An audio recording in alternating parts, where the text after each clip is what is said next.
잠언 20장 1절부터 5절까지 제가 읽습니다. 포도주는 거만케 하는 것이요 독주는 떠들게 하는 것이라. 무릇 이에 미혹되는 자에게는 지혜가 없느니라. 왕의 진노는 사자의 부르짖음 같으니 그를 노하게 하는 것은 자기의 생명을 해하는 것이니라. 다툼을 멀리하는 것이 사람에게 영광이여늘 미련한 자마다 다툼을 일으키느니라. 게으른 자는 가을에 밭갈지 아니하나니 그러므로 거둘 때에는 구걸할지라도 얻지 못하리라. 사람의 마음에 있는 모략은 깊은 물 같으니라. 그럴지라도 명철한 사람은 그것을 길어내느니라. 아멘. 포도주는 거만케 하는 것이요 독주는 떠들게 하는 것이라. 포도주는 거만하게 한다. 독주와 포도주가 나와 있습니다. 술에 대해서는 성경의 여러 곳에 대하여 여러 곳에서 말씀하고 있는데 술에 대한 말씀은 단순하고 간단한 결론을 내리기는 상당히 어렵습니다.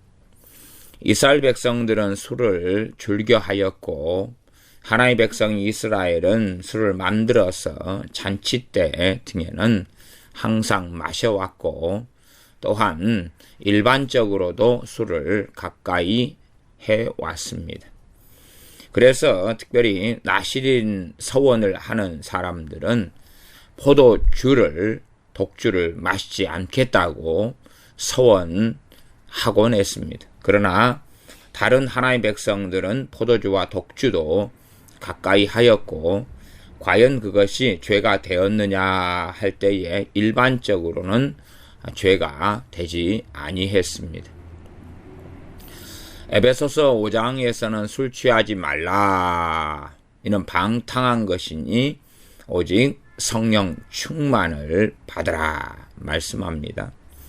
어떤 사람은 말장난식으로 술을 한 잔만 마시는 것도 술이 취하는 거다 그렇게 이야기하는 사람이 있습니다. 아마 그런 분들은 가나의 혼인잔치에서 물로 포도주를 만드신 주님을 이해하지 못할 겁니다. 주님께서는 가장 최상급의 포도주를 가나의 혼인잔치에서 만드셨습니다.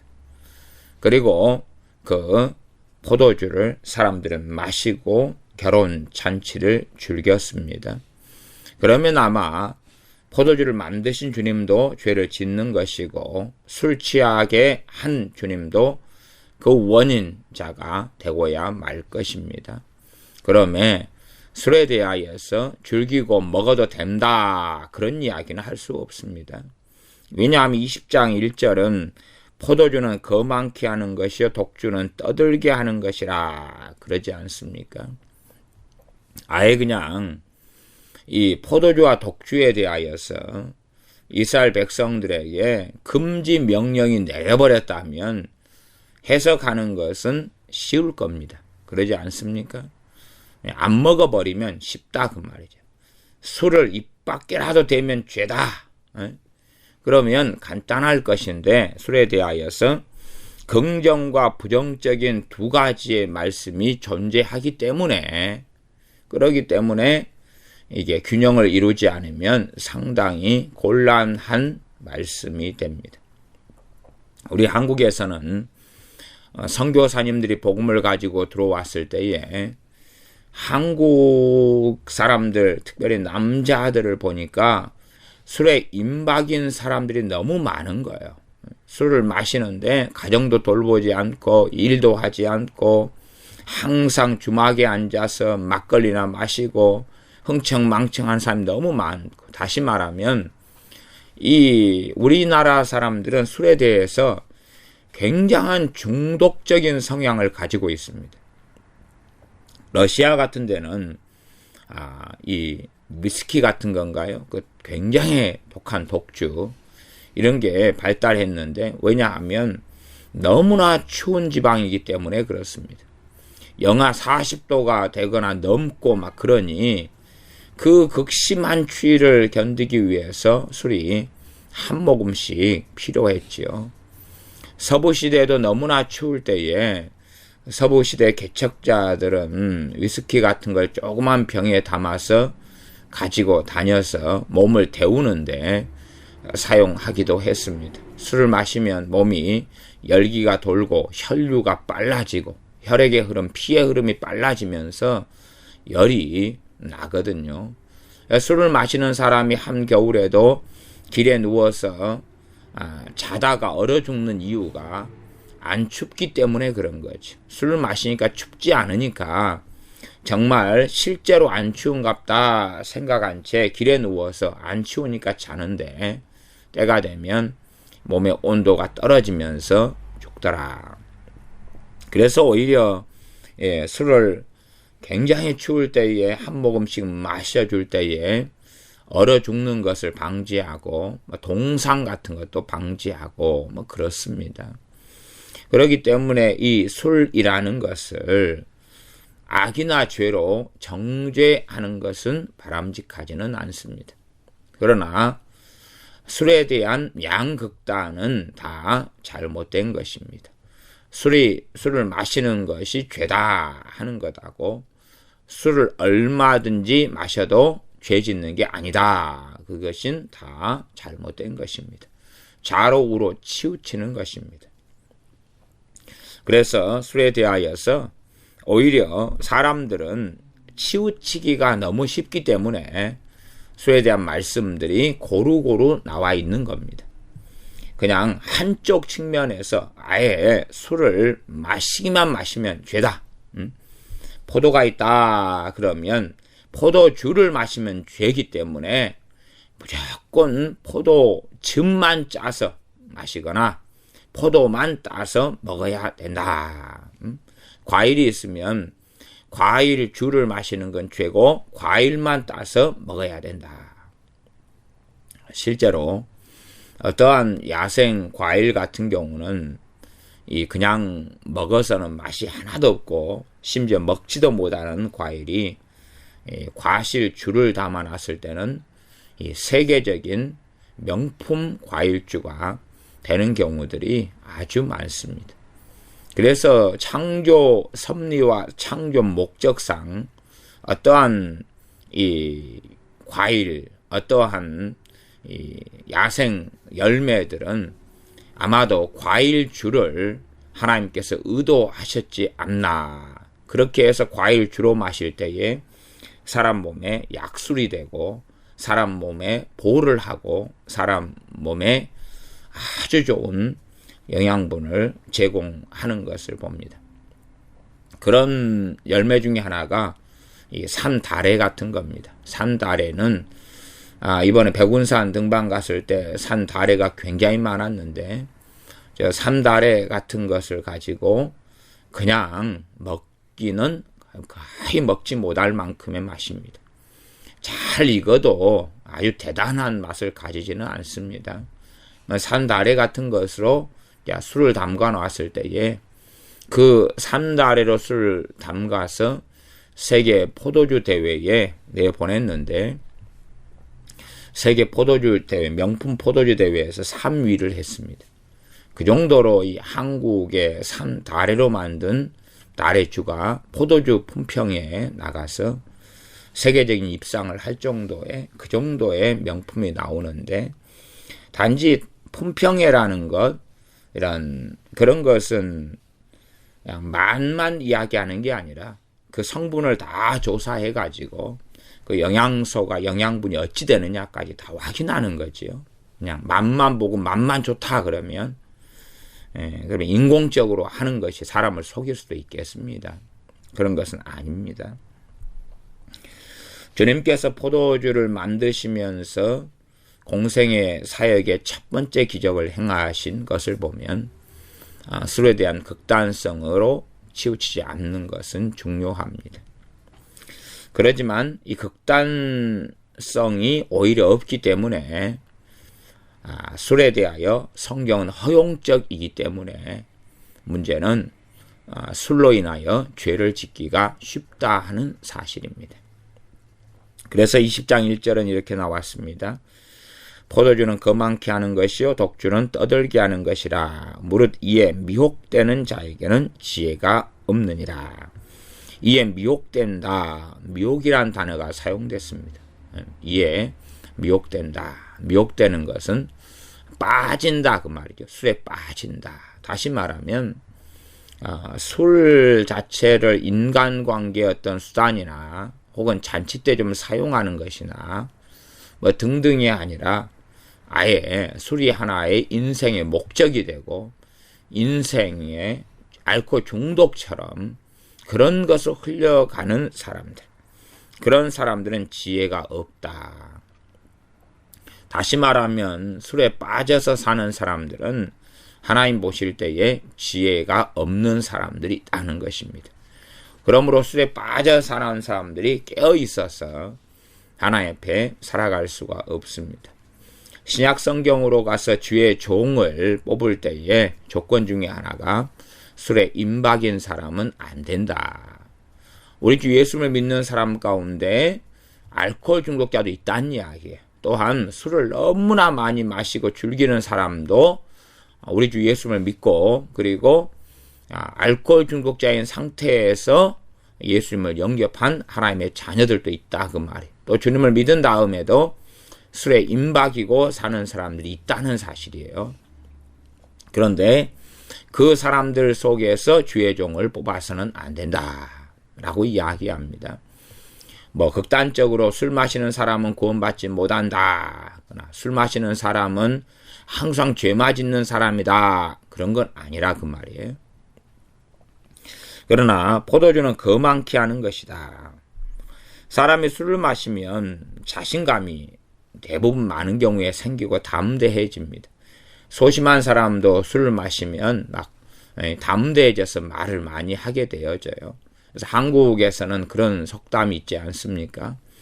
사윗감을 알아보려면은 사윗감을 데리고 가서 장인이 술을 많이 마시게 한다. 그러면 절제했고 숨겨놨던 이 사윗감의 뱃속에 있는 본성과 본능이 나오기 때문에 술을 잔뜩 취하게 만들어 보면 절제하고 억눌려놨던 것이 다 튀어나오는 거죠. 분노가 있으면 분노가 튀어나오고 절망이 있으면 절망이 튀어나오고 속에서 저주와 악담이 있으면 그게 다 튀어나오고 마음속에 평상시에 욕설을 하고 사는데 혹시 장인될 사람에게 잘 보이기 위하여 그걸 숨기던 사람이 이제 나오고 술을 마시다가 옆 사람하고 어깨가 좀 부딪혔는데 그 사람 안에 그런 폭급함과 폭력성이 있을 때는 그게 튀어나오고 그래서 됨됨이를 확인할 때에 술 마시게 해본다. 취하게 만들어 본다. 그런 속담이 있습니다. 술을 마시게 하면 술은 일반적인 사람들에게 이 거만함을 가져다 주고 절제력이 사라져버리기 때문에 술 마시는 기간 동안에는 쉽게 사람들이 죄를 짓게 되고야 맙니다. 그 사람이 자랑거리가 있고 자부심이 있고 다른 사람을 멸시하고 하는 사람일수록 술을 통해서 그 사람의 악은 훨씬 더 깊어져 버리고야 맙니다. 사람들이 술을 마셔놓고 많은 사람들은 그 책임과 원인을 술 탓으로 돌립니다. 그러나 술은 인격체가 아니지 않습니까? 마귀가 역사해도 마귀 탓이 아니라 그 사람 탓일 뿐입니다. 그런데 술을 자기가 의지적으로 마셔놓고 술 탓을 한다면 또한 술 마시고 있었을 때의 자기를 자기가 아니다고 부정한다면 안 되는 것입니다. 술을 마실 때의 그 사람도 그 사람이에요. 술을 취해가지고 10시간 있었다, 5시간 있었다. 그때의 지은 죄도 그 사람이 지은 죄지 술을 마셨기 때문에 마셨을 때 지은 죄는 죄가 아니다. 그러면 그건 거짓부렁입니다. 사람이 죄를 지으면 하나님과 관계가 멀어지고 마귀에게 틈을 주고 마귀는 깊이 들어와 역사할 수밖에 없습니다. 그러므로 어떤 사람이 술 취하는 삶을 살아간다면 하나님의 사람으로 살기는 극히 어려워질 수밖에 없습니다. 깨어있는 그리스도인의 삶을 살기는 어렵습니다. 그래서 이에 미혹되는 자, 이는 포도주와 독주죠. 포도주와 독주. 생활상의 필요 때문에 쓰느냐. 우리가 정종, 소주의 정종 같은 경우는 요리할 때 참 많이 쓰지 않습니까? 또 고기를 술에 재워 놓아서 고기를 아주 맛있게 요리할 때도 술을 사용합니다. 그러면 고기에 술을 재워놔 가지고 요리한다 그러면 그 고기 안에가 술 성분이 들어가지 않겠습니까? 한 방울이라도 마시면 죄다 그러면 그 고기 요리를 먹으면 죄가 될 거지요. 그러나 그렇지 않다. 포도주는 거만케 하는 것이요 독주는 떠들게 하는 것이라. 독주는 금방 취하게 만들죠. 알코올 도수가 높기 때문에요. 그러니까 이제 자기 자신을 잃어버립니다. 횡설수설하게 되어지죠. 그러니 횡설수설, 이 말을 통하여 얼마나 많은 죄를 짓는가 잠언은 말씀에 오고 있습니다. 그래서 포도주와 독주를 마시게 될 때에 말을 통하여 또 거만함을 통하여서 죄를 많이 짓고 그 사람은 지혜 없는 자, 거만한 자, 떠드는 자 등이 되어집니다. 떠들게 하는 것이라 그랬으니 떠드는 것에 대하여서 뒤에 말씀이 나왔는데 20장 19절을 봐보겠습니다. 20장 19절은 두루 다니며 함담하는 자는 남의 비밀을 누설하나니 입술을 벌린 자를 사귀지 말지니라. 입술을 벌린 자, 떠드는 자지요. 그러면 술 마시고 술 취하고 돌아다니는 사람들은 이게 심각한 죄를 짓는다는 걸 알 수가 있어요. 술을 마시면서 아무 말도 안 하고 술하고 안주만 먹을 수 있습니까? 없지요. 그래서 여자들은 술 안 마시고도 떠들고 남자들은 술을 마시면 떠드는 것입니다. 남자들도 말하고 싶은데 술 기운을 빌리지 않으면 제대로 말을 떠들면서 하기 어려우니까 남자들은 모여서 위하여 하는 명분을 만들어서 술을 마시면서 두루 다니며 한담을 하고 그리고 입술을 벌립니다. 남자들과 여자들의 방식은 좀 다르지만 어쨌든 이 포도주와 독주를 가까이 하는 사람들은 두루 다니며 한담을 하는 거죠. 사람들을 만나가지고 이 사람 저 사람 만나서 떠들면서 이것저것 말하는데 이것저것 말하는 대상이 날씨만이겠습니까? 중심은 사람에 대한 이야기가 중심을 이루게 됩니다. 좋은 이야기는 사람들이 그렇게 달콤해하지 않습니다. 남의 허물을 들추는 이야기, 남을 비난하는 이야기, 공격하는 이야기, 또한 정부를 공격하는 이야기, 대통령을 공격하고 욕하는 이야기, 이런 것들이 사실은 입맛에 맞는 술 안주가 되어집니다.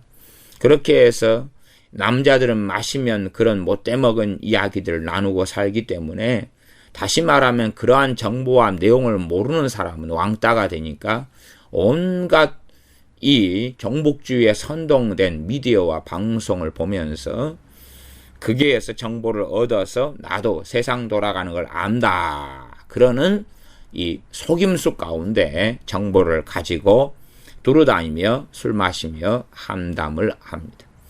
그러면 술 취하고 술 마시는 걸 좋아하는 사람들은 결국은 이 대한민국에 살아가는 사람들은 거짓 속에 거짓 선동 속에 미혹 속에 빠져들어서 알지 못하는 것을 회방하고 의인을 악하다 하고 악인을 의롭다 하는 이 심각한 여호와 하나님께서 미워하시는 죄 가운데 들게 되매 시간이 흘러갈수록 하나님께 돌아오고 나오기는 어렵고 또한 하나님께 돌아오고 나온다고 할지라도 그러한 죄들이 하나님 앞에서 하나님 살아가는 그런 것에 심각한 장애가 될 수밖에 없습니다. 다시 말하면 주 예수를 믿는다 할지라도 믿음 성장이 굉장히 둔하고 어렵다. 나아가서 주님을 배신하고 떠나가기가 너무나 쉽다 하는 사실입니다. 술에 대한 것은 저기 잠언 31장 정도 가면 31장에도 있는데 르무엘 왕의 어머니가 르무엘 왕에게 한 잠언에도 나와 있습니다. 그래서 거기에서는 포도주와 독주를 누구에게 주어라, 마음이 상한 자 등에게 주어라 하는 술에 대한 이야기를 하고 있습니다. 그 본문까지만 자세히 다루지는 않고 그냥 살짝 읽어보겠습니다. 31장입니다. 31장 4절부터지요. 4절부터 6절까지인데 르무엘아, 포도주를 마시는 것이 왕에게 마땅치 아니하고 왕에게 마땅치 아니하며 반복하지요. 왕은 포도주 마시는 게 죄다 그렇게 말해도 과언이 아닙니다. 왜냐하면 왕은 정신을 항상 맑게 해야 되기 때문에 독주를 참는 것이 주권자에게 마땅치 않도다. 포도주와 독주가 마땅치 않다, 마땅치 않다 두 번이나 하고 있어요. 왕은요, 주권자는요. 이유가 뭐냐? 31장 5절인데 술을 마시다가 법을 잊어버리고 모든 강권한 백성에게 공의를 굽게 할까 두려우니라.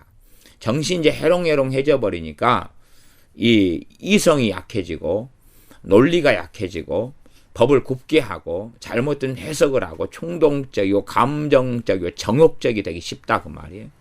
그렇게 되기 때문에 왕은 포도주와 독주를 삼가하고 마시지 않는 것이 옳다 말씀하고 6절 독주는 죽게 된 자에게 죽게 된 자가 어떤 사람입니까? 우리가 전쟁을 치러보면 알지만 전쟁터에 다리가 잘리고 그래요. 그러면 너무나 고통스럽게 아파요. 요즘에는 이제 마취제가 있고 그러지만 이거 마취제가 만들고 마취 이런 기술이 만들어진 것이 오래된 것이 아닙니다. 그러면 사고로 다치고 다리가 부러지고 잘리고 막 이런 비참한 일들을 당한 사람에게는 마취하는 게 필요해요. 그래서 과거에는 이 집에서도 양귀비 같은 것을 약용을 위해서 마취를 위해서 조금씩 키우기도 했습니다. 지금도 시골에 가면 양귀비를 키우는 그런 곳들도 있습니다.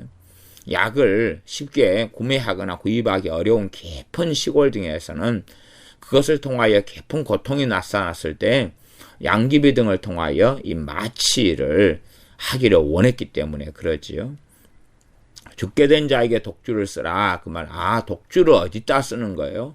과거에는 참 병이 많고 질병이 많고 다치고 사고가 많아도 지금 같은 시대 119에 전화하면 바로 와서 응급실에 데려가서 처치해주고 마취를 해주고 이런 것을 하는 시대가 아니었기 때문에 독주는 항상 준비가 되어야 할 수밖에 없기도 합니다. 말하자면 야생 늑대에게 막 발을 물려서 살점이 뜯겨 나갔다. 뭐 얼마나 고통스럽습니까? 또 소독하는 데도 필요하지요. 독주가 소독하는 데 필요하지만 다리가 잘려 죽게 되면은 그 고통 속에 허우적거려야 되니까 술을 마시게 하면서 그러면서 응급조치를 취할 수도 있고 그 고통의 때를 넘겨갈 수도 있습니다. 그래서 죽게 된 자에게 독주를 쓰라. 그런 가장 중요한 용도 중에 하나를 이야기를 하지요. 또 포도주는 마음에 근심하는 자에게 줄지어다. 마음에 근심이 계속 되어지면 얼른 잊어버려야지 죄를 적게 짓지요. 잊어버려야지. 그러니까 술을 좀 마시고 나면 자기가 뭘 근심했는지 다 잊어버려. 기분이 좋아지면서 해롱해롱해지면서 이제 많은 경우 술 취하면 잠이 오지요. 잠을 이제 자고 난 다음에 잊어버려요. 그러다가 이제 멀쩡히 아침에 일어나 생활할 때 다 잊고 살다가 다시 또 어느 때 되면 발동을 하지요. 근심거리가 아주 심하다면. 자, 잠언 20장 2절로 넘어옵니다. 왕의 진노는 사자의 부르짖음 같으니 그를 노하게 하는 것은 자기의 생명을 해하는 것이니라. 19장 12절도 유사한 말씀이 있었습니다. 왕의 노함은 사자의 부르짖음 같고 그의 은택은 풀 위에 이슬 같으니라. 사자의 부르짖음, 우리는 호랑이가 그냥 눈앞에서 부르짖고 한다. 이걸로 이해하시면 좋겠습니다. 사자는 라이언입니다. 라이언 사자입니다. 보냄을 받은 자 사자가 아닙니다. 왕을 노하게 하는 것은 자기의 생명을 해하는 것이니라. 자기 생명을 해친다. 왕에게 노하는 것은. 그래서 왕이 나올 때에 왕은 크게 두 해석의 개연성을 가진다 그랬습니다. 첫째는 왕이신 하나님. 신약에 와서는 왕이신 우리 주 예수 그리스도 주님. 그리고 왕정시대의 국가였기 때문에 사람의 왕 두 부류가 있지요. 그래서 앞뒤 문맥을 따라서 이 왕이 사람을 가리키느냐 하나님을 가리키느냐 하는 것을 살펴보아야 됩니다. 그리고 때론 왕의 가리키는 것이 우리 주 예수님이 되어서 주님에 대한 메시아에 대한 애언으로 되어지는 경우가 있기도 합니다. 어떤 왕을 완전한 존재로 묘사한다면 인간 왕은 될 수가 없을 겁니다. 그러니 이제 완전한 왕에 대한 말씀이 나오면 그러면 사람들은 이 완전한 왕을 고대하고 기다릴 것 아닙니까? 그러나 유일무이하게 완전한 왕은 우리 주 예수 그리스도밖에는 없다는 사실이에요. 그래서 왕에 대한 말씀을 보는데 어이고 세상 왕들 또 자기 나라 왕이 맞지를 않아요. 너무나 불의하고 내시한테 해롱해롱하고 공리한테 빠져가지고 살고 맨날 술에 빠져 살고 마약에 빠져 살고 뇌물을 통하여서 잘못된 정치를 일삼는다. 그러면 맞지를 않으니까 말씀에 맞는 이 왕을 구하고 원하고 사모하겠지요. 진정한 그 왕은 당연히 메시아 되시는 우리 주 예수 그리스도일 수밖에 없겠습니다. 그래서 2절 같은 경우는 그래도 애매성을 가지고 있습니다. 왕의 진노는 사자의 부르짖음 같으니 그를 노하게 하는 것은 자기의 생명을 해하는 것이니라. 자기의 생명을 해한다. 그런데 자기의 생명을 목숨을 잃게 한다. 그런 의미입니다. 목숨을 잃게 한다. 그래서 왕을 노하게 한다. 목숨을 자기의 생명을 해한다. 일반적인 왕으로도 우리가 이해해도 큰 문제가 없고 그 다음에 하나님으로 이해해도 맞는 것입니다. 두 가지 개연성을 가집니다. 그러면서 이제 저 20장 8절로 가보겠습니다. 20장 8절 왕에 대한 이야기가 또 나와 있으니까요. 20장 8절은 심판자리에 앉은 왕은 그 눈으로 모든 악을 흩어지게 하느니라. 심판자리에 앉은 왕이 눈으로 모든 악을 흩어지게 한다. 그러면 심판자리에 앉은 왕이 역사적으로 성군은 드물었고 좋지 않은 왕이 대다수였어요. 우리나라 조선시대든 고려시대든 또 정권의 후기로 갈수록 고려 후기 아니면 신라, 백제, 고구려 후기, 조선 후기로 갈 때에 얼마나 많이 망조가 들었는지 압니다. 그래 심판자리에 앉은 왕은 그 눈으로 모든 악을 흩어지게 한다. 눈으로 모든 악을 흩어지게 한다. 이것은 몇 가지로 해석이 될 수가 있어요. 해석적으로 세번역 성경 같은 경우는 어떻게 번역을 해석적인 번역인데요. 세번역 성경 역동적 번역을 사용하죠. 그래서 직역이 필요한 데는 직역을 하고 직역으로 충분히 의미가 가늠된다면 그렇지 않은 곳은 의역을 하는 번역 방식을 사용합니다. 그래서 세번역 성경은 왕은 모든 악을 한눈에 가려낸다. 이렇게 의역을 합니다. 해석이 그렇게 된다고 본 거지요. 한눈에 악을 흩어지게 한다는 것을 왜 어떻게 하면 흩어지게 하겠습니까? 흩어뜨리려면은 심판 자리에 앉으니까 의인과 악인을 다 가려내야 되죠. 또한 그 왕의 정말 공의가 나타나기 때문에 죄인들은 심판에서 정죄해서 감옥에 가두고 의인들은 무고한 사람들은 다 살려내는 거죠. 꼭 솔로몬 왕이 하나님께 지혜를 받아서 재판했을 때처럼요. 그러면 심판자리에 앉은 모든 왕이 그러느냐. 극소수의 왕만이 가능했다 그 말이에요. 그러면 일반적인 진리의 말씀이 되려면 20장 8절은 이 왕을 기다려야 되는 거예요. 심판자리에 앉은 왕을 기다려야 돼. 모든 악을 흩어지게 만드는 왕.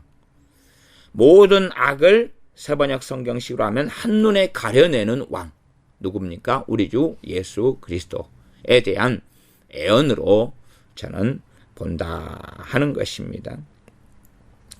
다시 19장 12절로 돌아가면 왕의 노함은 사자의 부르짖음 같고 그의 은택은 풀 위에 이슬 같으니라. 풀 위에 이슬 같다. 은택은 은혜입니다. 신약 성경에 와선 주 예수 그리스도의 은혜가 너희에게 있을지어다 하는 말씀이 계속하여 서신서들 등에서는 울려 퍼지고 있습니다. 우리 주 예수님의 은혜죠. 그의 생명을, 그의 피를 죄인인 우리를 위하여, 무가치한 우리를 위하여 흘려주신 그 은혜입니다. 우리의 주님의 생명을, 우리의 구원을 위하여 기꺼이 내어주신 주님의 은혜지요. 풀 위에 이슬 같은 그러한 은혜를 주님이 베푸셨습니다. 그러나 주님은 심판주이시며 또한 모든 심판하는 것을 아버지께서 우리 주님께 위임하셨습니다. 그러면 주님께 재림하실 때는 심판주로 재림하신다는 것을 우리가 알고 있습니다. 3절입니다. 다툼을 멀리하는 것이 사람에게 영광이여늘 미련한 자마다 다툼을 일으키느니라. 다툼을 멀리하는 것이 사람에게 영광이다. 영광이란 단어도 이제 점점점 사용하지 않는 단어가 되었기 때문에 그 의미가 점점 모호해지고 있기도 합니다. 어떤 단어를 많이 사용하면 그 단어의 용례에 우리가 익숙합니다. 그 단어를 넣어서 생활 중에 이 말, 저 말을 많이 사용하다 보면 그 단어의 의미가 와닿게 돼요. 국어사전적으로 이 단어의 뜻은 뭐다 하는 것 가지고 그 단어의 의미가 와닿으려면 쉽지가 않습니다. 그 단어를 가지고 생활 중에 많이 사용하는 거죠. 그걸 사용하는 걸 용례라 그럽니다. 그 사용하는 실제적인 사례들이 많이 있을 때에 그 단어가 우리에게 익숙해지게 되지요. 영광이라는 단어는 이제 그 용례가 점점점 사용하는 신뢰가 줄어들어 가고 있는 단어입니다. 그래서 좀 이해하기 쉽게는 번역하는 성경들이 사람에게 자랑스러운 일이 된다 그럽니다. 그 다음에 영예가 된다. 영광 대신 영예라는 말을 지금 많이 쓰니까 유사한 말로 영예를 찾아내서 쉬운 성경 같은 성경에서는 영예 등으로 번역합니다. 또 한글 킹게임스 이런 번역도 영예라고 하는 것 같습니다.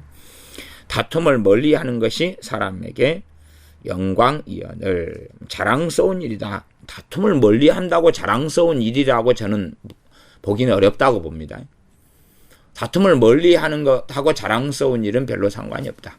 그래서 영예나 영광으로 번역하고 이해한다면은 하나님 앞에서는 충분히 가능하다. 사람 사이에서는 안 다투고 산다는 것이 사람들이 원하는 일은 되지만 그것이 과연 영예나 영광은 되겠는가? 그러지는 않을 수 있다. 어쨌든 다툼을 멀리하는 것이 사람에게 영광이다. 중요하다 그 말이 최소한은 영광을 어떻게 이해하든지 간에 다툼을 멀리하는 것. 다투지 않고 살아가는 것이죠. 화목하고 살아가는 것. 그게 사람에게 자랑이 된다.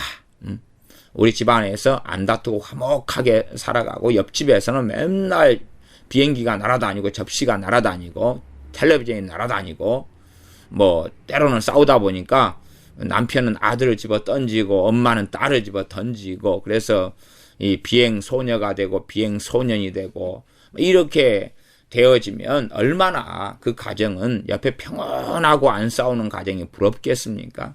그러면 영예가 되죠. 영광이 되고 또 자랑스러운 일이 인간사 속에서는 될 수가 있을 것입니다. 그런데 미련한 자마다 다툼을 일으킨다. 그러면 결혼할 때 미련한 자를 선택해 결혼하면 이제 거의 특별하지 않는 한 죽을 때까지 무엇이 예정되어 있겠습니까? 다툼은 예정되어 있죠.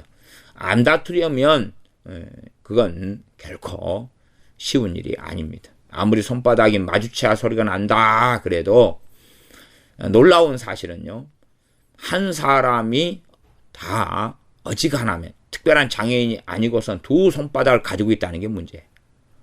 손바닥이 마주쳐야 소리 나는 건 맞아요. 근데 내가 안 싸우고 싶어도 저쪽에서 손바닥이 두 개가 있어요. 갖고 저쪽에서 마주쳐가지고 소리를 내버려요. 내가 한 손바닥, 저 사람이 한 손바닥만 가지고 있다면 소리를 내려면 두 손바닥이 마주쳐야 되는데 내가 내 손바닥 하나 피해버리면 되는데 상대방이 두 손바닥을 가지고 있어서 혼자 박수 쳐가지고 소리를 내버린다 그 말이에요. 그렇기 때문에 미련한 사람하고 산다. 혹은 내 자식이 미련한 자식이다. 그러면 내 자식하고 산다. 내 자식은 미련한 자를 키웠다. 내 자식하고 살면 말다툼을 많이 해요? 적게 해요? 많이 해요. 그래서 이 대형 할인마트 같은 데 가면 5살 난 꼬맹이하고 엄마가 싸우는 것을 심심치 않게 봅니다. 엄마가 5살 난 딸이나 아들하고 싸워요. 막 티격태격 똑같이 돼가 싸워요. 응? 엄마 왜 저거 안 사줘? 네가 한 짓을 생각해봐. 사주게 생겼어. 그래도 엄마가 저 장난감 사준다고 약속했잖아. 어른이면 약속을 지켜야 되는 거 아니야? 그리고 엄마가 또 땡땡땡거리고 아들이 땡땡땡거리고 심심치 않게 봅니다. 그런 유사한 장면들도요. 왜 자식은 미련한 자로 만들어버렸기 때문에 이제 다툼은 멈출 수가 없고 다툼은 점점점 커져가고 세져가고 강해져 갑니다. 그러면 자식하고 다투는 부모를 일상에 보는 것은 흔한 일입니다. 이제 부모가 굉장히 강압적이고 권위적이고 막 이렇게 그렇다 그러면은 자식은 가출을 단행할 수밖에 없습니다. 자기 마음에 다투고 싶은데 부모가 다툼의 대상보다는 자기가 다투고 떽떽거리면 부모가 처벌을 강하게 내린다면 다투는 것 자체를 하기 어렵기 때문에 그래서 집을 나가버리죠. 나가면서 자기 인생을 망가뜨려 버립니다.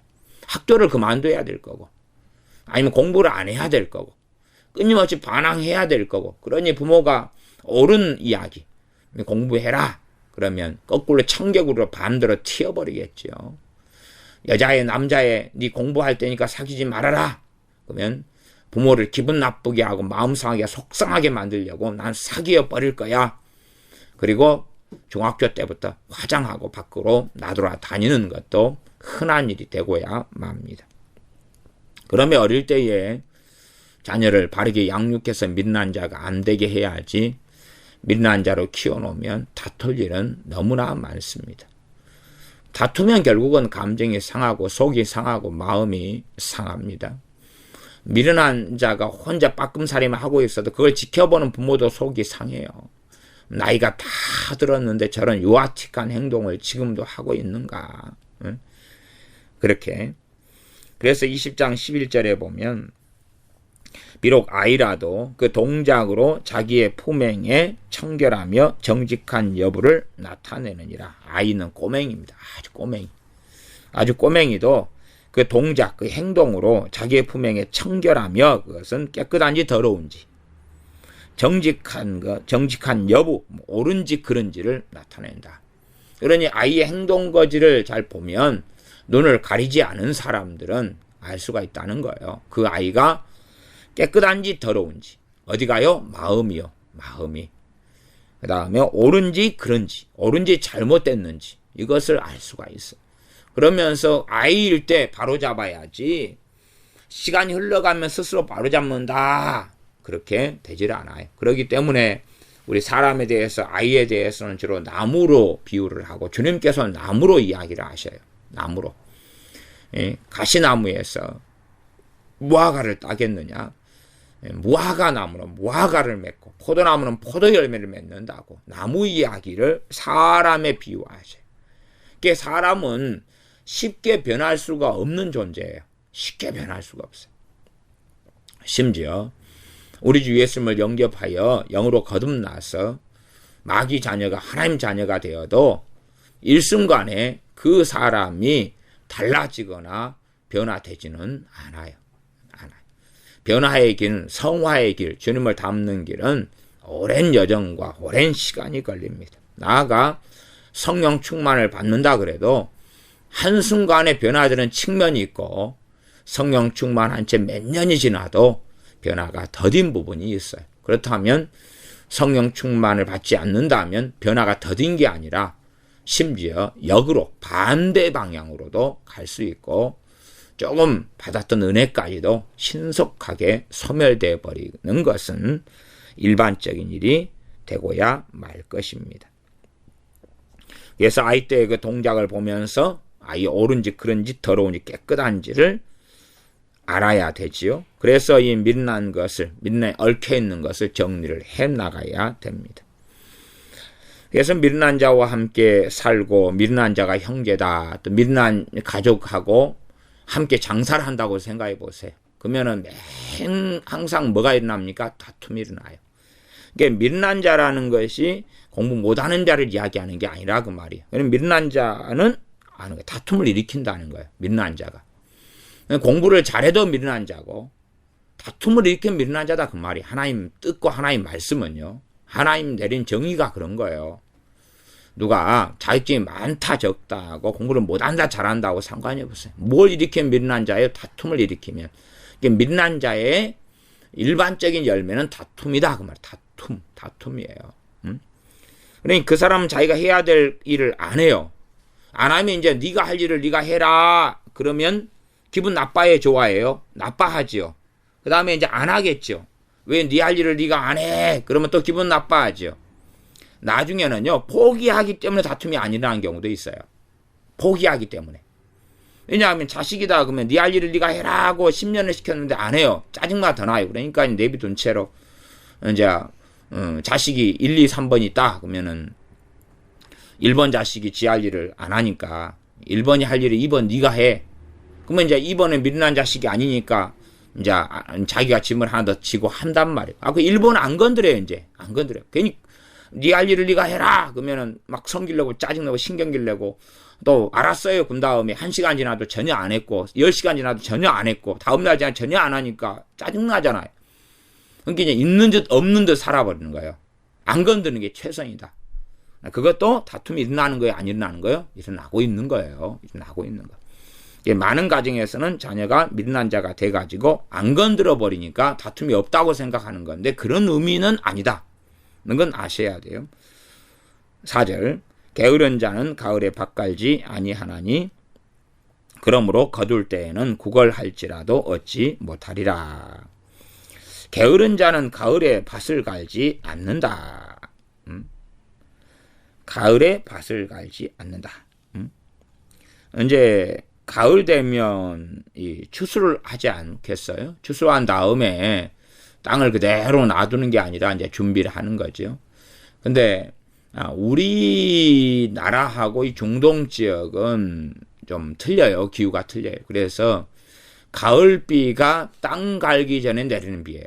그래서 그것을 가을비를 이른비라 그래요.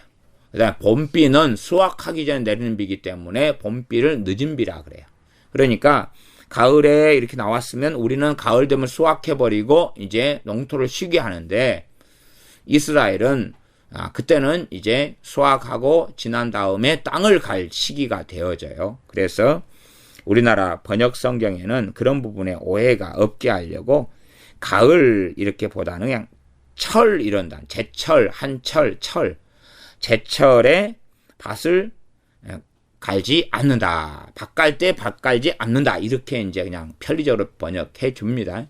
의미적으로 이해하기 쉽게 하려고 괜히 한국식의 방식을 생각하다 보면 가을에 추수를 하지 어떻게 밭을 가라 생각하실지 모르니까 성경이 번역상 그렇게 해준 것을 봅니다. 그래서 밭 갈 때가 돼도 게으른 자는 밭을 안 간다. 그러므로 거둘 때에는 구걸할지라도 얻지 못하리라. 밭을 안 가는 사람이 구걸할 때에 얻어요? 못 얻어요? 아니요. 실제적으로 없는 경우도 있고 못 얻는 경우도 있죠. 구걸을 잘하면 얻는 거고 그 다음에 내가 구걸을 하러 갔는데 도시화된 문화다고 생각하면 내가 게으른 사람인지 안 게으른 사람인지 저 사람이 어떻게 알아요? 돈 주는 사람이. 여러분이 노숙자를 만나면 그 노숙자 게으른 사람인지 진짜 부지런한 사람인지 어떻게 알아요? 모르죠. 몰라요. 그러니까 왜 안 주겠어요? 줄 수도 있고 안 줄 수도 있는 거예요. 내 주머니 사정이나 내 그날의 기분이 꿀꿀하면 안 주고 내 기분이 상큼하고 상쾌하고 너무 좋고 그러면 주고 그럴 것 아닙니까? 아니 내 자식이 그냥 원하는 대학에 원하는 기업체에 입사했어요. 너무 기분 좋아요. 그러면 누가 돈 좀 달라 그러면 애써. 나도 기분이 좋은데 당신도 밥 거하게 한 끼니 먹으시오. 그리고 뭐 10,000원, 20,000원, 30,000원 집어줄 수 있지 않겠느냐 그 말이에요. 그렇기 때문에 성경을 이해할 때 사람들은 그런 관점에서 이해하게 되면 말씀을 맥을 놓쳐버리게 될 수밖에 없는 거예요. 맥을 놓쳐버리는 거예요. 그래서 제가 잠언의 말씀이 하나님 백성에게 하는 거기 때문에 일반적으로 이 잠언을 푸는 열쇠가 하나님과의 관계상에서 살피고 신앙생활, 믿음생활, 하나님과 하나님을 경외하는 백성 사이의 관계성에서 살펴야 하지만이 풀려지는 말씀이 많다라는 것을 잠언 강의하면서 말씀해 왔습니다. 그러면 4절 하반절을 먼저 보면 거둘 때에는 구걸할지라도 얻지 못하리라. 그래서 구걸할지라도 이렇게 나왔어요. 근데 이제 실제적으로는 구걸해서 얻지 못하는 게 아니라 얻을 수도 있고 얻지 못할 수도 있고 그렇게 되어지니까 현대적인 번역은 이 구걸할지라도를 그것을 이제 다르게 번역을 합니다. 구걸할지라도가 맞아요. 원어상. 원어는 조금 더 이야기하고. 그래서 어떤 기회 보냐면 구걸할지라도를 새번역 성경 같은 경우는 거두려고 할지라도 거둘 것이 없다 이렇게 해버려요. 그러니까 논리적으로는 굉장히 맞죠. 왜? 밭을 안 갈았는데 그때 심어놓은 것도 없고 밭을 가지도 않았는데 거두려고 해봐야 거둘 것이 없는 건 당연하잖아요. 그래서 구걸할지라도를 거두려고 할지라도 거두려고 해도 그렇게 해버려요. 그 다음에 어떤 이제 번역은 그대로 구걸을 해도 구걸할지라도 이렇게 번역을 합니다. 이게 양자가 달라지죠. 이제 달라져. 그러니까 논리적으로 생각할 때 구걸할지라도 얻을 것이 아무것도 없다.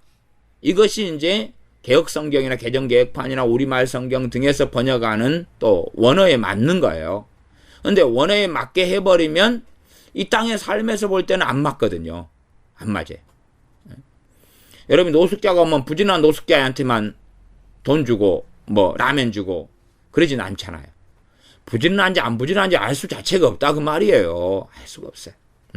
어디 부지런한 개치기를 하나 갖다 놓고 여기 손 얹어 보시오. 뭐 당신 좀 부지런하네? 부지런한 정도가 근데 좀 약해. 2,000원. 오, 당신은 왕창 부지런한데 그냥 어떻게 해서 잘못됐네? 당신은 10만 원. 그렇게는 안 된다 그 말이에요.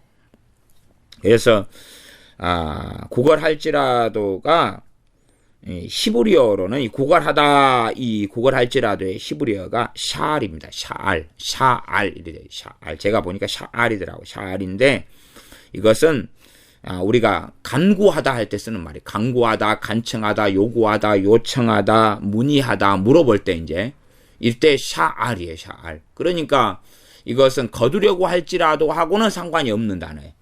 단어 자체가 간구하다, 간청하다, 요구하다, 요청하다, 구하다, 기도하다 이렇게 되는 단어가 샤알이에요. 구걸할지라도 얻지 못하리라. 그래서 구걸할지라도가 샤알, 요구하다, 원하다, 간청하다 하는 것이니 구걸의 대상을 요구하는 것, 간청하는 대상을 저는 하나님으로 보는 것이 해석상 타당하다 그렇게 봅니다.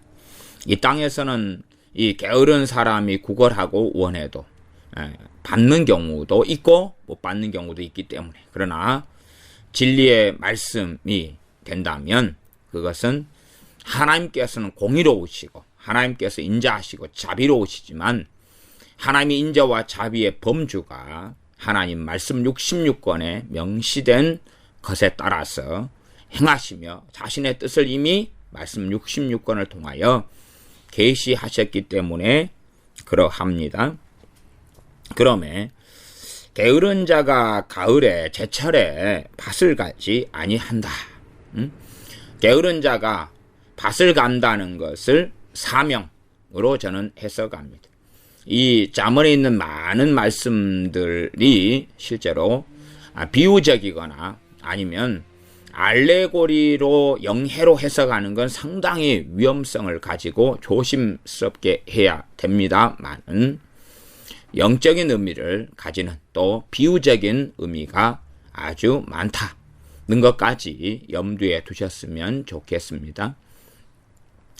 주님께서 두 사람이 밭을 갈고 있다가 하나는 데려감을 당하고 하나는 버려둠을 당한다. 당연히 두 사람이 밭을 갈 때 실제적인 밭을 가는 것이 포함될 겁니다. 네, 그렇지만 지금 시대로 흘러오면 단지 밭 가는 것만이 아니라 대표성이나 비유적으로 자기 일을 하고 운전을 하는 사람은 운전하고 비행기를 모는 사람 비행기를 또 조종하고 선박을 조종하는 사람 선박을 조종하고 농사 짓는 사람은 농사를 짓고 또 하우스하는 사람은 하우스하고 가정에서 가정 살림을 하는 사람은 그러고 그런 거겠죠. 그러면 저는 이 밭 가는 것에 대하여 근원적으로 사람들이 가진 하나님 앞에 행해야 될 사람의 본분과 사명, 누구든지 자기 십자가를 지고 그 자기의 십자가는 전능하신 하나님께서 각 사람에게 주신 사명인데 그 십자가를 지고 나를 좇지 않는 자는 내게 합당치 않다 하는 말씀처럼 그러면 밭을 갈 때 밭을 안 간다.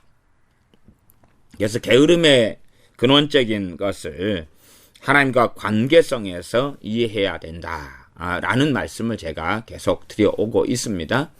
그러면 게으른 자는 자기의 사명을 하지 않는 것입니다. 어떤 한 사람이 한 80년 살았는데 80년 동안에 항상 이 사업 저 사업에서 성공해서 하루에 4시간이나 최장체 80년을 보냈다. 그렇게 해서 그 사람이 하나님 앞에 게으른 자일까 부지런한 자일까?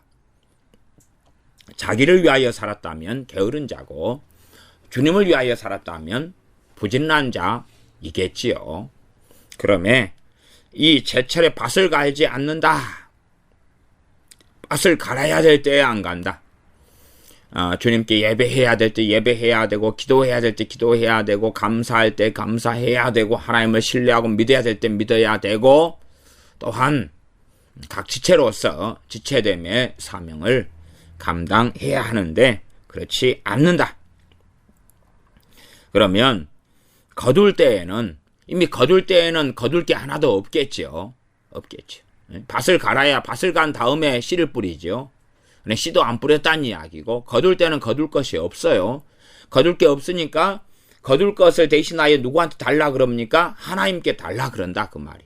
그래서 표현이 구걸이라는 표현을 저는 사용했다 그 말. 정당하게 구하고 요구하는 것은 기도와 간구로 하는 것이고 그렇지 않은 것이니까 정당한 요구가 아니니까 자식이 부모에게 요구하는 정당한 것이 아니니까 이 히브리어 샤알 간구하다 간청하다 요구하다 요청하다 문의하다 하는 샤알을 이 구걸로 이렇게 번역을 한 것 같습니다.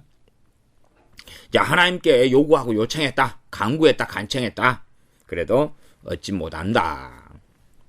그러면 제가 비유하기를 이 수능 공부를 열심히 한 아이가 이제 좋은 대학을 하기 위하여 수능 시험을 본다. 그것하고 수능 공부를 전혀 안 한 아이가 이제 내일 수능 날을 앞둔 다음에 하나님께 샤알 요청하고 요구한다고 합시다.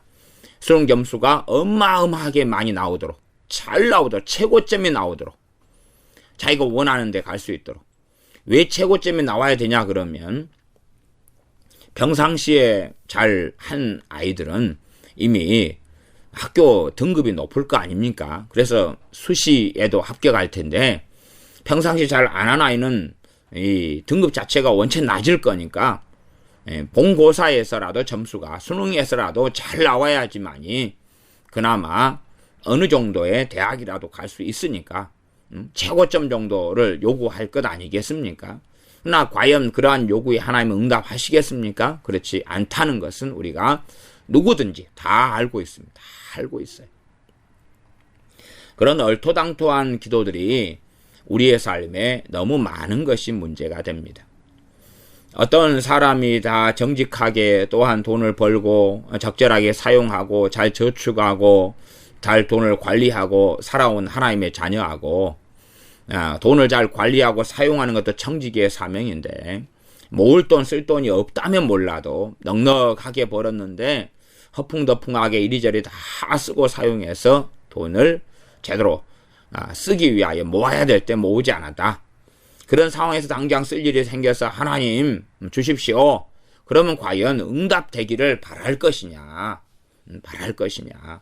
그러면 정직하게 모아오고 쓸 때 쓰더라도 또 참고 안 쓰고 절제하고 그렇게 살아온 사람은 얼마나 그러면 허무할 것이냐? 하나님께서는 사람들로 하여금 정직하고 성실하게 살아온 사람들이 허무하지 않게 하시는 하나님이실 수밖에 없는 것입니다. 구원에 대해서는 이 정오에 온 사람이든 또한 저녁 해질녘 1시간 전에 온 사람이든 아침부터 일한 사람이든 간에 참으로 그 일한 것으로가 아니라 은혜로 인하여 값없이 구원을 주십니다. 그러나 기도의 응답에 있어서는 그렇게 말씀이 간단하거나 단순하지 않다는 것까지 이해하시는 가운데 4절의 말씀이 영적인 말씀이다는 것을 살펴보시기를 바랍니다. 5절 사람의 마음에 있는 모략은 깊은 물 같으니라. 그럴지라도 명철한 사람은 그것을 길어내느니라. 사람의 마음에 모략이 있다. 그게 깊은 물 같다. 깊은 물은 과거에 우물을 이용해 본 어른들은 아실 겁니다. 우물이 굉장히 깊은 것들도 많이 있었어요. 저희 동네에도 우물이 2개의 우물이 있는데 우물 하나는 굉장히 깊어요. 깊어서 우물에 물을 들어가면 무서워요. 무서워.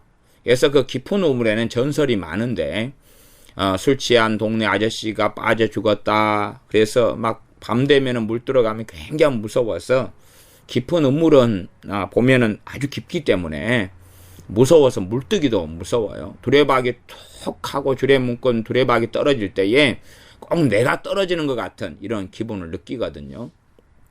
그러나 좀 더 먼 우물이 있는데 좀 더 먼 우물은 얕아요. 얕으니까 안전하게 보여요. 그래서 이 깊지 않은 그 우물을 이용을 멀긴 하지만 더 많이 했어요. 두레박을 살짝 던져도 물을 이렇게 길어낼 수 있었거든요. 그런데 사람 마음에 있는 모략은 깊은 물 같다. 깊은 물은 길어내려면은 깊이 두레박을 내려야 되고 물을 뜬 다음에 그 다음에 당겨 올려서 수고를 더 많이 해야 되죠. 그러니 이 5절 같은 경우도 번역상에 꽤 어려움을 가집니다. 그래서 우리말 성경 새번역 성경의 번역은 그렇게 해버립니다. 사람의 생각은 깊은 물속과 같아서 사람의 생각은 깊은 물과 같지만 이렇게 번역해봅니다. 사람의 생각을 깊은 물이나 깊은 물로 말하기는 제가 볼 때는 어렵다 보여요. 그래서 개역성경상에 이 사람 마음에 있는 모략이다 이렇게 하는 것이 더 맞지 뭐 원어까지 굳이 따지지 않더라도 그냥 사람의 생각으로 해버리니까 사람의 생각이야 뭐 잡념도 있고 쓸데없는 생각도 있고 별 생각도 있고 다 있지 않습니까? 그러면 이제 좀 이해를 돕기 위해서는 이 사람 안에 있는 사람 마음 깊은 곳에 모략이 있다. 다시 말하면 사람들은 정보도 있고 지식도 있고 나름대로 있단 말이에요. 있어서 그것을 잘 활용하면 최선의 자기의 입장에서는 최선의 정답표를 만들어낼 수 있을 거예요. 그러나 깊은 사고를 대부분의 사람은 안 하려고 그러겠죠. 과거에 소크라테스라는 이런 철학자가 있었습니다. 책 중에 굉장히 유명한 책 중에 하나가 소크라테스의 대화법이에요. 대화법. 뒤에 이제 플라톤이 이를 계승하고 그랬습니다만은 소크라테스 대화법을 보면 소크라테스는 상대방들이 질문을 하면, 물으면 오히려 역으로 질문을 합니다. 역으로 질문을 해가지고 그 사람으로 하여금 답을 찾아가도록 합니다. 그래서 질문을 받고 받으면서 그 결과로 자기의 질문에 대한 답이 자기 입에서 나오는 그러한 대화 방법을 사용하곤 했습니다. 그런 입장에서 이 소크라테스가 대화하는 이 방법이 그 사람 안에 마음에 있는 모략을 끄집어내는 거죠. 깊이 있는 걸 끄집어내는 것이지 이 겉사람의 생각 같은 것을 이야기하는 것은 아닐 겁니다. 어떤 사람이 인생에 대해서는 자기가 맞겠죠. 그러면 요즘 사회에는 글 쓰는 재주가 갈수록 둔화되고 학생들 아이들이라도 글짓기를 많이 배우기는 하지만 오히려 글짓기 능력은 향상되지 않는 이런 일들을 많이 봅니다. 자기소개서를 써야 되는 상황이 되어지면 자기에 대해서 소개서를 제대로 쓰지를 못해버려요. 그러나 자기에 대해서는 어쨌든 자기가 제고 잘할 것 아닙니까? 남도 잘 알 수 있지만 자기는 자기니까 자기 몸을 가지고 20년을 살았다 그러면 알 거 아니에요. 그런데 그것을 잘 정리하고 정돈하지 못하니까 정리하고 정돈할 수 있도록 이렇게 이 명철한 사람이 그것을 길어낼 수 있는 이런 수단과 도구와 질문들을 제공하는 것이지요. 그러면 그 사람의 입에서 그러한 자기 속에 있는 모략을 끄집어낼 수 있도록, 그래서 자기가 스스로 답을 찾아갈 수 있도록 도와줄 수 있겠죠. 그런 말이 있습니다. 고기를 잡아주는 것하고 낚시질을 가르쳐주는 것, 물고기를 잡아서 주는 것과 물고기 잡는 방법을 가르치는 것에 대한 속담이 있는 것처럼 그렇게 사람 스스로, 또한 우리 자녀라면 자녀 스스로 답을 찾아 나가도록 그렇게 해서 모략을 끄집어낼 수 있도록 명철한 부모는 도와줄 것이고, 명철한 사람은 슬기로운 사람입니다. 그러나 미련한 사람은 그렇게 하지 못할 것이, 마음이 미련한 사람은 조급하고 급하고 급박하게 말을 끄집어내기 때문에 이 깊은 물같이 이 모략을 끄집어내는 것이 어렵다는 거예요. 그래서 우리 자녀들도 공부를 시킬 때에 공부를 대부분의 자녀들은 하지 않으려고 그래요. 그럼 뭐가 필요합니까? 그 아이에게 동기부여하는 게 필요해요. 동기부여. 그 아이의 마음을 움직여야 돼. 마음을 깊은 것을. 그러나 그 아이의 깊은 데 밖은 다른 것으로 다 차지하고 있어요. 그냥 편하고 싶고, 그리고 대강대강 세월을 보내고 싶고, 그리고 아무것도 안 하고 싶고, 쾌락적이고 정욕적인 삶을 살고 싶고, 수고하지 않아도 환경이, 사회가, 부모가 또한 하나님이 다 알아서 해줘야 된다는 사고방식을 요즘 자녀들은 이제 사회적으로 굉장히 많이 가지게 됩니다. 그러면 자기는 노력하지 않아도 떵떵거리고 잘 살아야 된다고 생각하기 때문에 그 결과를 얻지 못하면 부모를 원망하는 것, 하나님을 원망하는 것은 일상적으로 해갑니다. 끔찍한 사회가 되었죠. 그래서 금수저니 흙수저니 무슨 수저니 해가지고 하나님을 원망하고 세상을 원망하고 부모를 원망하는 것은 일상사입니다. 말하자면 금수저라 그럼 부모가 재벌이고 갑부가 돼야 되고 좋은 아파트 돈을 수십억을 수백억을 가진 부모가 되면 금수저라고 생각하는 거고, 흙수저라 그러면 결국 부모 원망이죠. 부모 원망이에요. 아니 대한민국 사회에 대한 것보다도 실질적으로 금수저 흙수저는 부모에 대한 것입니다. 조상과 부모에 대한 것이에요. 부모가 재벌이 아니에요. 부모가 가난해요. 부모가 모아놓은 돈도 없어요. 부모가 그냥 이 가방끈도 짧아요. 사회적으로 대단히 성공하지 못했어요. 그러니까 흙수저라 그러는 거죠. 우리 대한민국에서도 부모가 갑부 자식에 대하여 흙수저라리 금수저라 그래요. 금수저라 그러죠. 그러니까 한국 안에서 금수저도 있고 흙수저도 있는 거예요. 지금 개념상에. 그러면 자기가 흙수저라. 그럼 결국은 부모가 그냥 그저 그렇다. 서민이다.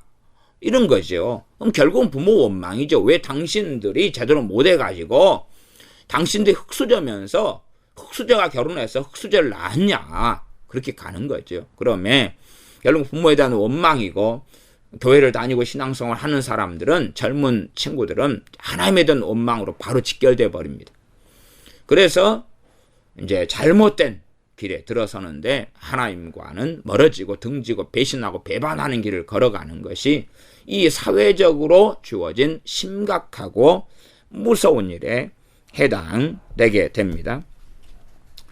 그러므로 이제 이 어떻게 하면 이 깊은 물이 사람의 마음속에 있는 모략을 끄집어내는 것이 깊은 물을 길어내는 것과 같은데, 이것을 어떻게 길어낼 것이냐.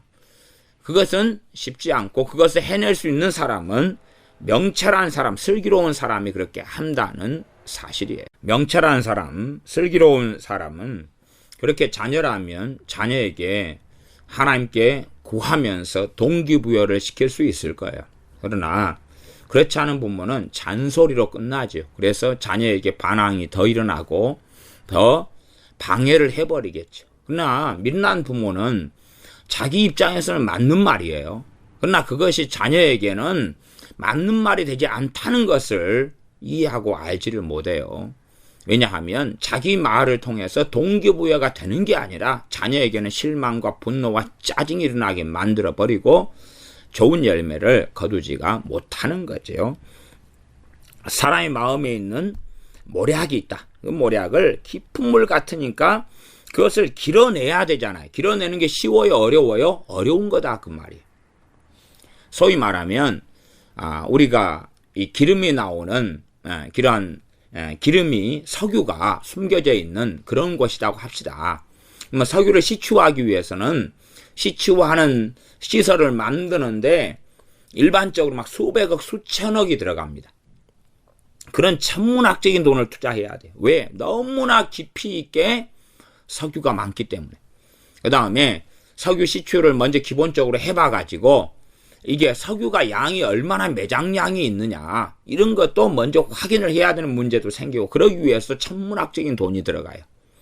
그렇게 단지 깊은 물을 우물에 있는 물만 생각할 건 아니에요. 또 나아가서 우물에 있는 물이다 그래도 아프리카나 이런 못 사는 곳에 가면은 우물을 만드는 기술이나 재주가 거의 없어요. 또 그런 우물을 팔려면 돈이 기본적으로 수백만 원, 500만 원 이런 수백만 원의 돈이 들어갑니다. 그러나 우리나라는 기술이 좋아요. 우리도 돈이 그 정도는 들어가지만, 그러나 우리는 쉽게 그 돈도 마련하기도 쉽고 몇 달 일하면 되잖아요.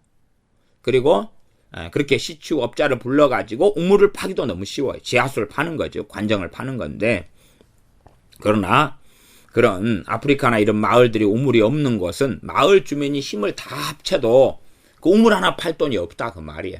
그렇기 때문에 이 국제적인 구호 단체 등에서 그런 우물을 파줘요. 그러니 이 우물을 그냥 판다.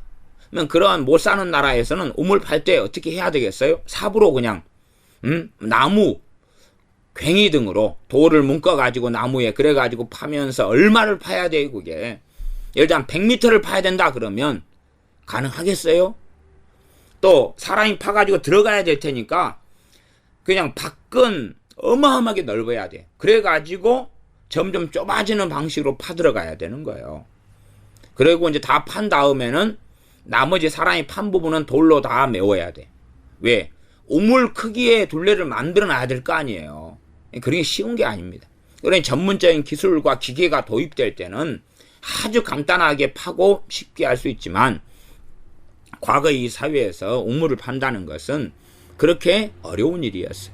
그래서 이삭이 우물 파는 이야기, 아브라함이 우물 파는 이야기 등이 창세기에 등장하고, 그것은 쉬운 일이 아니었고, 또 판다 그래도 어디에 물이 있을 것인가,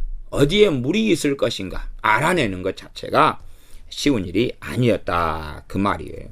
그래서 사람의 마음에 있는 모략, 어떤 사람을 동기부여 해가지고 그를 움직이려면 그것이 절대 쉬운 게 아니다.